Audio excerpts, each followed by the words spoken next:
All right, let's get those TFLs released and the glute complex turned on and recruited.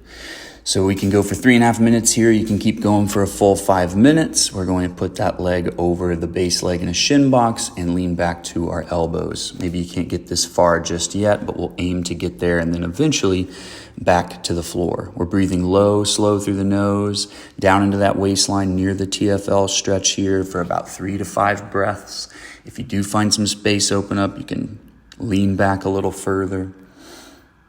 I'm a little mooned off to the side. You can try leaning a little straighter behind the pelvis rather than favoring one side. Assist yourself up and we'll switch to the other side for the glute recruitment for that same leg.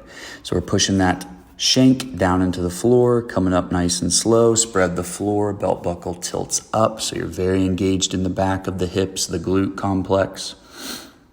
We'll come down very slow with an eccentric rep here.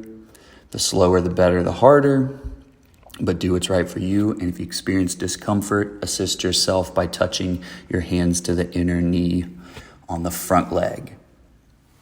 We'll do about 3 reps here. Feel free to do more or less as you go back and forth, but just follow the TFL stretch to the glute recruitment back and forth, each side alternating for about 3 to 5 minutes.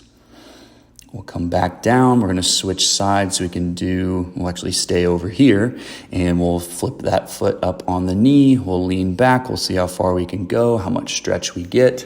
You can also kind of work your hip into a rotation if it feels comfortable while you push the knee down on that bottom leg. If this causes any nerve sensations or zinging, pinching, shooting, ice water going down the front of your leg, quit that immediately, take pressure off, or find a different TFL stretch in general. So here you can see I lie back a little more in line, head in line with the pelvis, not mooning off to the side like the first side. So monitor that, see which feels better or worse, and definitely do the one that feels better, and then explore as you go forward. We'll switch sides to turn on that glute complex. And the reason we're doing this, if you have any tightness or issues in the TFL, you always want to look across the pond after you alleviate the TFL. And across the pond is the glute structures of the hip joint. And so some active recruiting with eccentrics here is always great to bulletproof that hip in a 360-degree manner. So again, we're exhaling on the way down, inhaling on the way up, or vice versa. You can do whichever feels comfortable, but we're coming down nice and slow.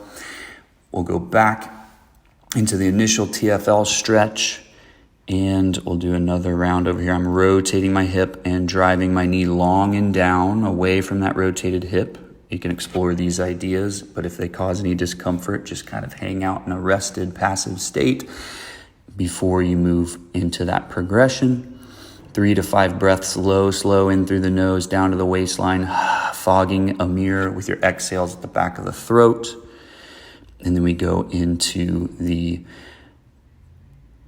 shin box hinge here, and I'm pushing down through my ankle instead of my knee this time, just to get a little different sensation. You can also push down through the mid shank and knee, but you can explore where you're pushing your weight down and see if it feels better, worse, or the same.